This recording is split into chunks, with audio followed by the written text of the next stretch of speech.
going from the catwalk queen, right, to a CAT scan nightmare. So, life throws you challenges, and then what do you do? Because I am alive and well today, yay!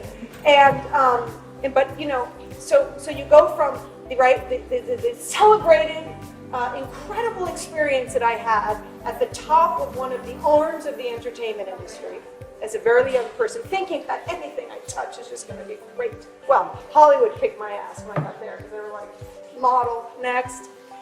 Anyway, so no, and then having this health crisis, life interruption, and then going, okay, how am I going to bounce back? Now what do I do? And understanding through conversations with so many people and observations, as you all have too. But I've always been, and I'm sure you are like this too, I can only speak for myself, curiosity and awe, wanting to understand what your story is, how you meet life challenges, what do you do when you're stuck, when life throws you away.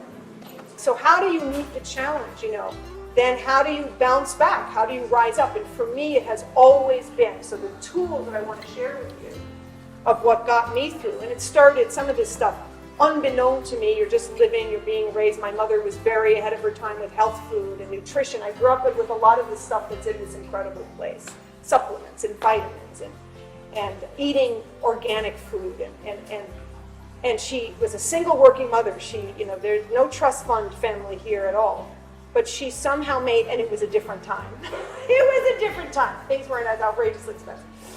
But she made it work, and it was always about nutrition. And so I went back to that, exercise always, and the spiritual life got me through. If I didn't have a deep connection to my inner life that had started in childhood, I don't know how I would have gotten through walking around with this sudden partial visual field deficit and feeling like I'm going to be loved again by a man. I'm going to be wanted again by business. All of that was just knocked me off and how will I go on?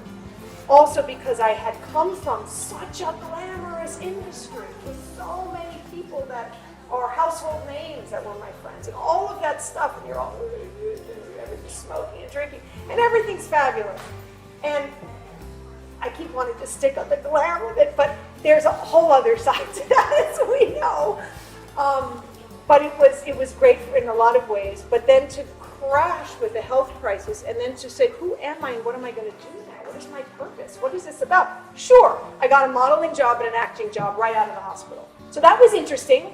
God was saying, you still can do this. I could do it, but something really shifted. It was like, there is something else. I had always loved, curiosity, great curiosity about people, and wanting to know what you do to get through. What makes you tick? How do you handle the difficulties? And it was like, wow, okay. After time, wanting to help people meet the challenges of their life. How can I guide you to get from where you are to where you want to be, right? By helping connect you to your inner life. So the tools that I really started to focus on that helped me come back and not, retreat, because after a health crisis like that kicks you in the butt, it's not just getting up, it's getting out.